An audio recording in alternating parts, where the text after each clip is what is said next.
Chad, Neil was just saying, sort of up and down this past Saturday offensively. You did some things very well, some things like to have done better. I guess it's every game. But what do you need to do this week?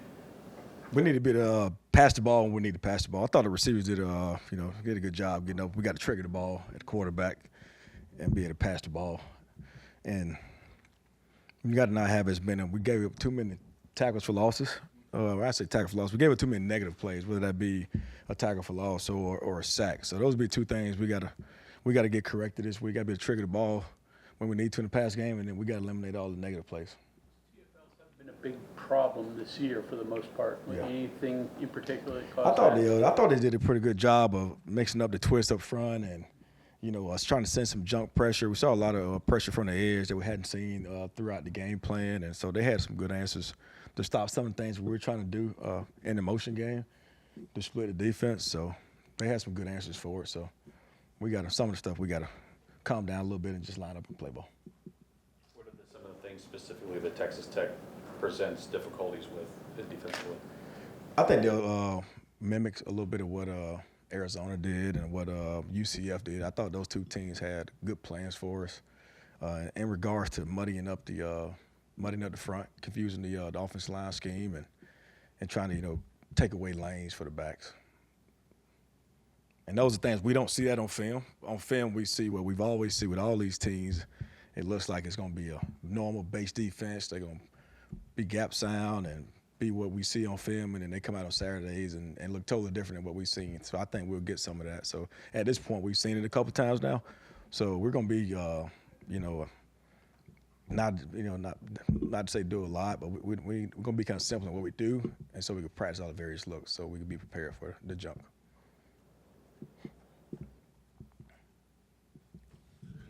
theme of a feature I'm doing. Favorite Thanksgiving memory, and favorite Thanksgiving food. Favorite Thanksgiving food, macaroni and cheese by far. Hands down, no questions asked. That's without doubt. Memory? I don't know. It's a lot of memories. It's a lot of great memories. I mean, we've always played on Thanksgiving. I want to say last year's Baylor game was Thanksgiving. I believe so, yeah. So that's a phenomenal memory right there. It was an 8th win. Jaheim White, as a true freshman, had a walk-off touchdown pass from Garrett Green so that'd be for the 8th win of the season. So that'd be a great memory right there, most recent memory. Mac and cheese. That be your mom's or your No, that's my own recipe right there. I got my own little personal recipe. I got my own little personal recipe. I'm actually gonna do that for the running backs this week. We're gonna on Wednesday we're having a pre-Thanksgiving meal. Get them 2 days to kind of walk it off before we play. So that's why we're going a day early. Secret recipe. Yeah. It's not out of a box with Not out of the box, not at all. No, That's not eating out of mama and grandma's cabinet either. That's my own little deal. You guys have done so much motion. This is the first season I've been covering you. It's just so much motion. I know it's to just, like you said, the defensive line, they're trying to do it to muddy up and confuse the offensive line. You're trying to do the same thing. How effective do you feel that's been with all of that movement? I feel like it's really effective. I really do because, a lot of times defense, particularly when they're simple in what they do, they can recognize formations, they can recognize receiver splits and be able to tell based off tendency and how much we've done certain things out of certain formations what's possibly to come. But when you line up in, different formations, whether it be an unbalanced check, could be different three backs in the backfield, you line up in different things that they have checks to, and then you shift out of that. It forces them to communicate. Now when they start having to communicate and relay that communication across the board, they're not ready to go on snap of the ball, pin them down, and go attack the ball. And so that allows us to get an extra hand. Could be a numbers game. Could be the fact that they're not ready, and it gives us an advantage. Could be what you guys saw last week. We did a phenomenal job last week not having any penalties because 3 offsides with the motion and whatnot. So it gives us an advantage. And I think an easy answer for it is for teams to just say, screw it. Just when you see the motion, just add on and blitz, and hopefully you can disrupt it or hit home. Hit home meaning affect the quarterback in some way, rush him out of the pocket, hurry his decision-making before they can execute the play.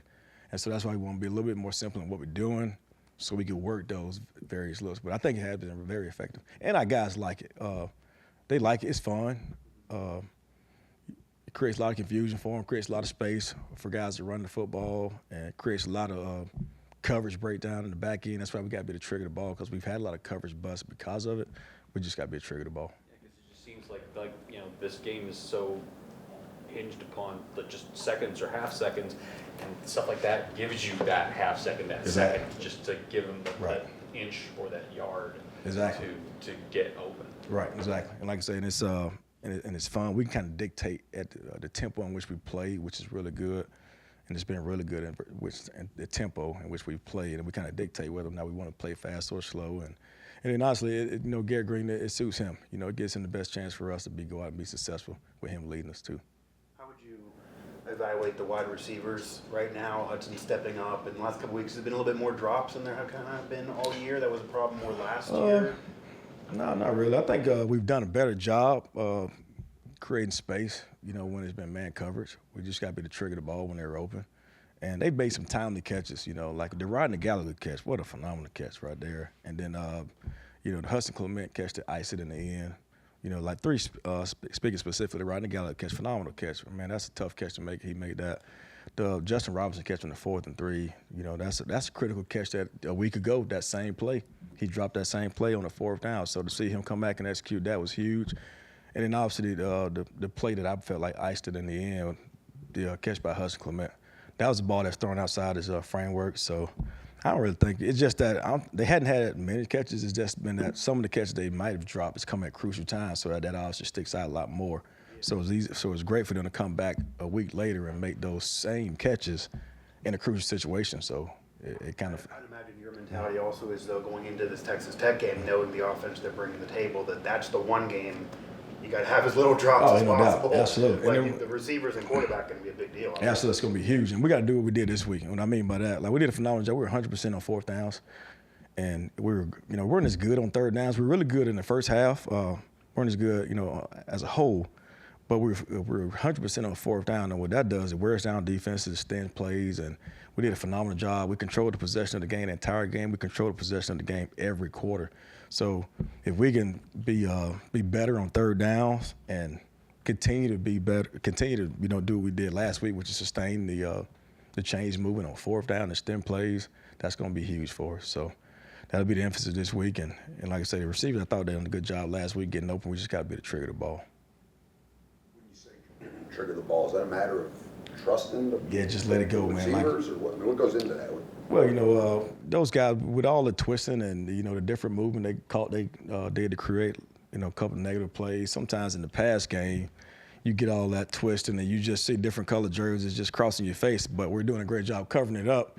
So Gigi got to do a great job just keeping his eyes downfield, trusting and protection in front that we'll pick it up and letting it go.